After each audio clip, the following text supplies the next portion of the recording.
Hello everyone, this is Tom Fox. I'm the Compliance Evangelist, and I'd like to welcome you to the October edition of 1 Month to a More Effective Compliance program. This is the only monthly compliance program focusing on a different subject, taking a deep dive so that it will help you have a more effective compliance program. This month, I will be talking about 1 month to more effective compliance for business ventures. But first, a word from this month's sponsor, the Volkov Law Group. Hi, I'm Mike Volkov of the Volkov Law Group and proud sponsor of this month's podcast series. The Volkov Law Group believes that every company should have a robust ethics and compliance program. Experience and research show that ethical companies are better performers in the global marketplace. At ethical companies, employees believe in the company, they feel vested in the company, and are more productive. As a result, misconduct rates are much lower and financial performance is higher. We can help you achieve these benefits through an effective ethics and compliance program. The Volkov Law Group specializes in corporate compliance, internal investigations, and white-collar defense. We are your partners in our joint mission of building an effective ethical culture for your company. Our 10 years experience shows that business cultures can change. We are committed to work with you to achieve an ethical culture in your company. We address your company's anti-corruption, antitrust, trade and sanctions, anti-money laundering, and other regulatory and legal risks. We do this through practical guidance that your company can easily implement. You can learn more about our commitment to effective ethics and compliance programs at our website, www.volkovlaw.com, our award-winning blog, Corruption, Crime, and Compliance, and our new podcast series of the same name. You can contact me at my email address, mvolkov@volkovlaw.com. Let us know how we can help you achieve your goals. Thank you, Michael. In this month's series, we will take a look at the role of compliance in mergers and acquisitions, the role of compliance in joint ventures, in joint venture agreements, distributorships, franchises, teaming agreements, partnerships, as well as other types of business relationships. At the end of October, you have an excellent grounding in what you need to do for a business venture under the FCPA.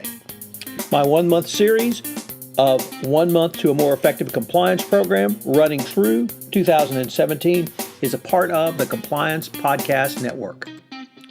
Day 21, Franchisor Compliance. Most franchisors have thorough financial vetting requirements before allowing any person or business to become a franchisee.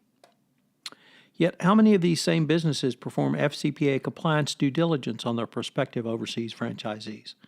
How many U.S. franchisors have FCPA compliance training programs for their international franchisees? How many U.S. franchisors evaluate on an ongoing basis the FCPA compliance program of their overseas franchises? I believe that there is significant liability for U.S. franchisors who engage in the international market. Another way to come at this comes from the book by attorney Aaron Murphy entitled Foreign Corrupt Practices Act, a Practical Resource for Managers and Executives. In a chapter entitled You Do More with the Government Than You Think, he has several examples of how any U.S. company doing business overseas will come into contact with a foreign government official and therefore create a possible FCPA exposure. Many of these areas are those which a U.S.-based franchisor would have to utilize to do business in a foreign country. So what are these? Well, interactions with customs officials. Every time your company sends raw materials into or brings them out of a country where there is an interaction with a foreign government official in the form of a customs official. Every customs transaction involves a payment to a foreign government, and every transaction involves some sort of foreign government regulatory process. While the individual payment per transaction may be small, the amount of the total transaction can be quite high if a large volume of goods is being imported into a foreign country. Next, of course, is interaction with tax officials. Interacting with international tax authorities can present problems similar to those with customs officials, the stakes can be much higher since tax transactions may be less in frequency, but higher in financial risks. These types of risks include the valuation of raw materials for VAT purposes before such materials are incorporated into a final product, or the lack of segregation between goods to be sold on the foreign country's domestic market as opposed to those on which this may be shipped through a free trade zone for sale outside the country's domestic market. Of course, licensing and permits were the bête noire of Walmart in Mexico. Your company is a retailer of clothes or cosmetics or any other services or products. And clearly the FCPA is going to apply to any license or permit. Every physical location in which you sell your goods will require a license to operate the business. And that's true for franchisees as well. And if a franchisee pays a bribe to operate a business in a foreign country and you receive a part of the profits of that business, that may well be enough for FCPA exposure. Work permits and visas. If your company franchises overseas, it will have to send someone from the home office to operate in country at some point.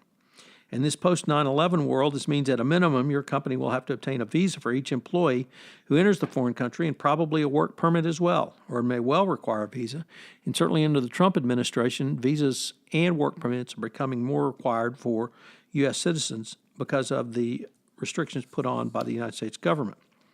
The visa process can start in the United States with a trip to the foreign government consulate or even the embassy, and at that point you are dealing with a foreign government official. The work permit promise can also begin in the United States but may continue in the foreign country. What about inspections and certifications? Well, Tyson's Food had an FCPA enforcement action around inspections and the bribery of food inspectors, but consider the Tex-Mex restaurant chain that desires to take its cuisine literally across the world.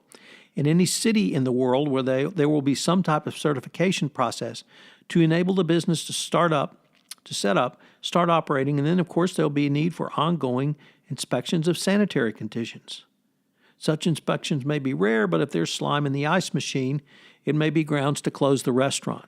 And if it's grounds to close the restaurant, there may be a request for a bribe to be paid. How could all of this play out for a franchisor? Well, if a franchisor moves into a foreign market, there could be a temptation to grease the skids, and the same could be true of a franchisee. Make payments or other gifts to offer gifts to government officials or their family members to get the permits or permissions necessary to open and operate. In many countries, bribery is a common way of getting business done, and there can be a tremendous pressure from local agents or franchisee candidates to follow regional customs and use bribes to pay or remain competitive. Even if it is not the U.S. franchisee's own employees that engage in the FCPA violations, the FCPA franchisor may still face the risk of an enforcement action if the franchisee's employees engage in such conduct. So what are the steps that a U.S. franchisor can take?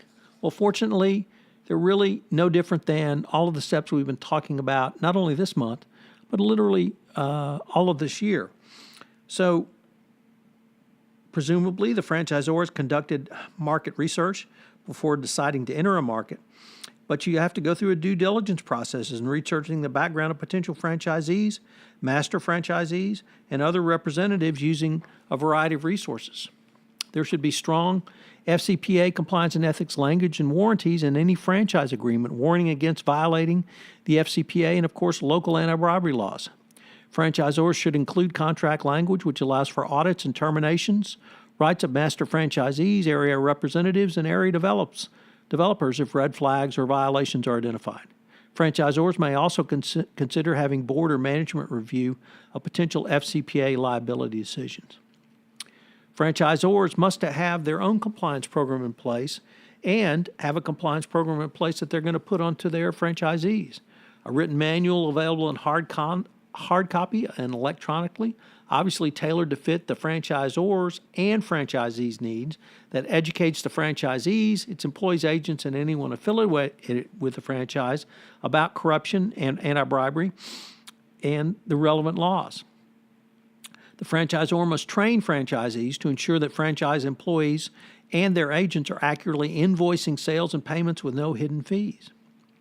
After completing the required training of the franchisor's compliance measures, all employees and sub-agents of the franchisees should be certified no less on an annual basis. There must be some type of reporting and monitoring. With each local franchise unit, franchisors must have a point of contact for questions about possible violations, a hotline for anonymous calls, and local monitoring and behavior and accounting.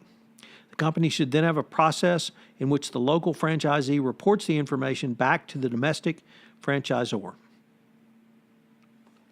So none of these steps will be new or different, but they clearly need to be tailored for the franchise relationship. So what are today's 3 key takeaways? Well, please do not forget that franchises can bring you an unexpected level of FCPA exposure, and I detailed many of those ways in today's podcast. 2, franchisors must have more than simply financial vetting of potential franchisees.